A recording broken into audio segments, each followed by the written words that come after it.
You want to put a date so you can find out which date it was. Today is the 12th of August.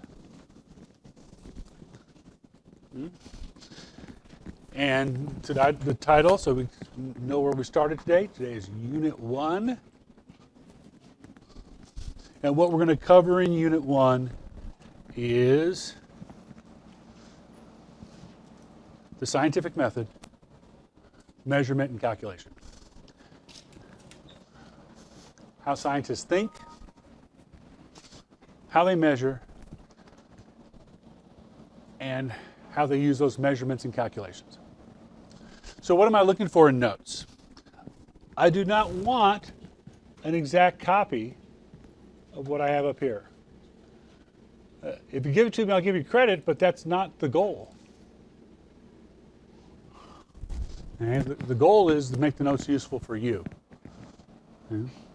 We just need a clearly identifiable starting spot. Maybe you'll write this, what I got up there, maybe write something different. But the more you think about what you're going to write, the better you'll remember it. So just copying it doesn't run through your brain enough. Ask yourself, how can I shorten this? Is this important?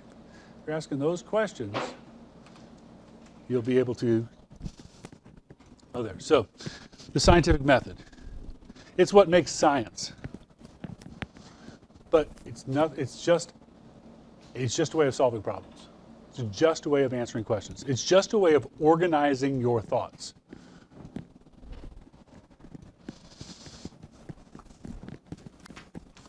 Okay? Just a way of organizing your thoughts so that when you come up to a problem, you've got a systematic approach to solving it.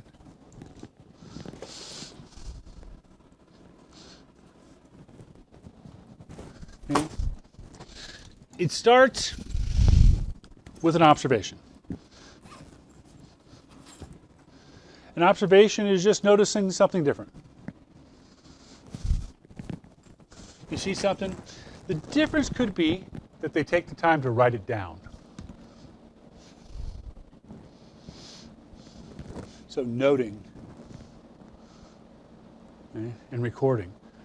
Take the time to write it down because to a scientist, if it's not written down, it doesn't exist.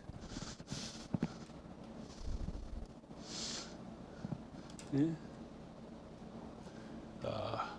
Then we get to the word that causes me the most grief at the beginning of the year. Hypothesis. Every year they teach you what a hypothesis is. What's a hypothesis?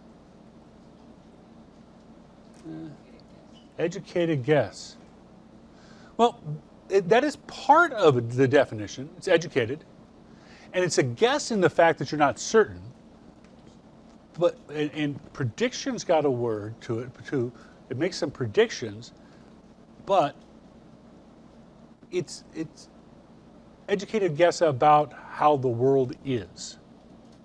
Not predicting what's going to happen in the experiment, but how the world is. Okay? Okay? So I like possible explanation.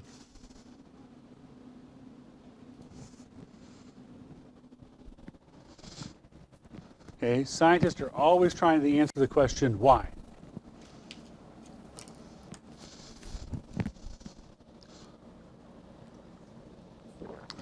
Why? Why?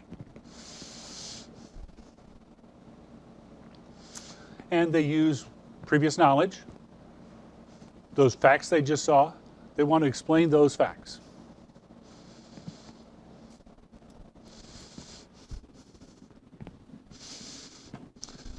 So you see something in the world, you wonder why, you make a possible explanation. I think this is how it works.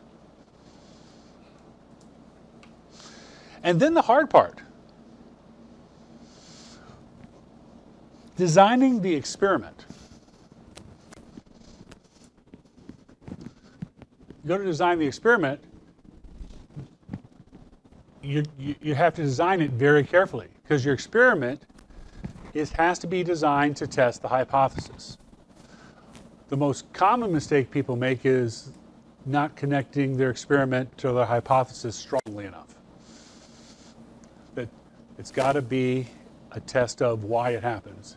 So it's like, so some of your teachers may have used if-then statements, but the only if-then statement that works is, if the world is this way, then this will happen.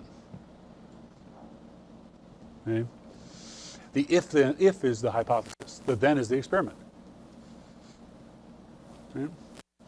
But if you designed a good experiment, there are only two possible outcomes.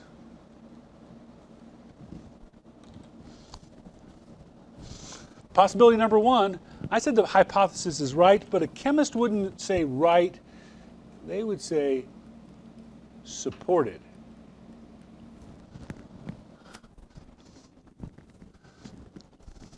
Because right means it's perfectly that way all the time, and all we know is I believe it better at the end of the experiment than when I started, because what I thought would happen if the world was that way happened. Or the hypothesis is wrong.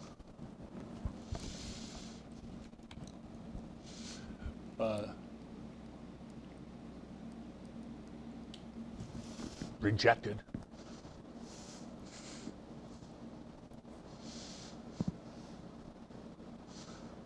But along the way of doing the experiment, you're going to generate data.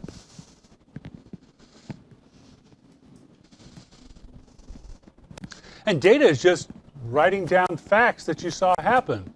That's just an observation. Data is just the observations from the experiment. So now I've got more observations after the experiment. Whether it was supported or rejected, I have more observations. So I might need to modify that hypothesis. Okay? And then I could design a new experiment. We want to think of the scientific method as something fancy and removed from us, but it's not. It's something we do all the time. And here's an example of a place where I can show you this scientific method being used. Okay, you go home from school, sit down in the chair, pick up the remote control, push the power button, and the TV does not come on. You have a problem. Okay? So identify the problem. The problem is when I push the power button on the remote, the TV does not come on. Can anybody think of a possible explanation for why that would happen? Battery's dead? Is that the only explanation?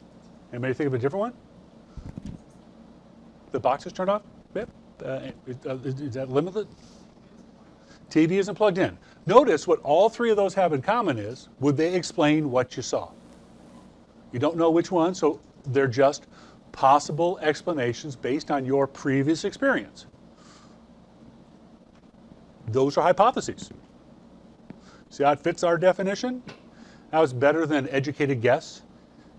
Possible explanation for why things are the way they are. So let's go with the batteries are dead hypothesis. Okay? So my hypothesis is the TV does not come on because the batteries are dead.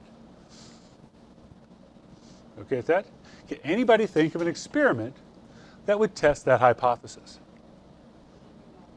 Put in new batteries. Okay? I put in new batteries and I push the power button and the TV doesn't come on. Was my hypothesis right? Oh, you don't know. What was the hypothesis? Batteries are dead. Were those original batteries dead? You don't know, do you? See, I told you that's the hard part. The hard part is making the experiment address the hypothesis. If I say my hypothesis is the batteries are dead, I need to check the batteries, right? That was your idea? So how would you check the batteries? That you know works, okay? Does that make, see why that's a better experiment? So see what the third answer could be here is? My hypothesis, when I moved the batteries, my hypothesis wasn't supported or rejected. It was a bad experiment. The third one is I designed a bad experiment. It told me something, just didn't tell me anything about my hypothesis. Okay? So I go and I check the batteries, and the batteries are good. So now I have a new set of facts. I push the power button on the remote control, and the TV doesn't come on even when the batteries are good. Anybody got those? So we had a couple other hypotheses. What other hypothesis could we use? Why would the TV not come on? Is the TV unplugged? Would that explain it? Even all our conditions? Yeah. So can you think of an experiment that would check to see whether the TV is unplugged? It's not very complicated. Go with the obvious one. Go look and see if it's plugged in. Okay? Does that make sense? Okay, where I find myself using this technique and going over and over is like if my computer's not working. I make a hypothesis about why it's not working. I change out that piece and not any other pieces. And try that one. Okay? So we use the scientific method all the time. It's not some fancy thing. It's just a logical way of organizing your thoughts. Usually we try the batteries right away. But when that doesn't work, then you've got a harder problem. And as the problem gets harder, this technique gets better. Because you get rid of things that are going to distract you. But notice how it's not a line. We don't start with observations and end up with a conclusion. We start off with observations that tell us about the world, that we test the world with the experiment, which gives us new observations. So we make a new hypothesis, so we can do new experiments. If it was a line, we'd be done with science. Science isn't done yet. We've got a lot more questions to answer. Because if you talk to a scientist, for every question they get answered, every experiment they do, they get more questions than answers. So science just keeps growing and expanding because they just keep going around in circles. So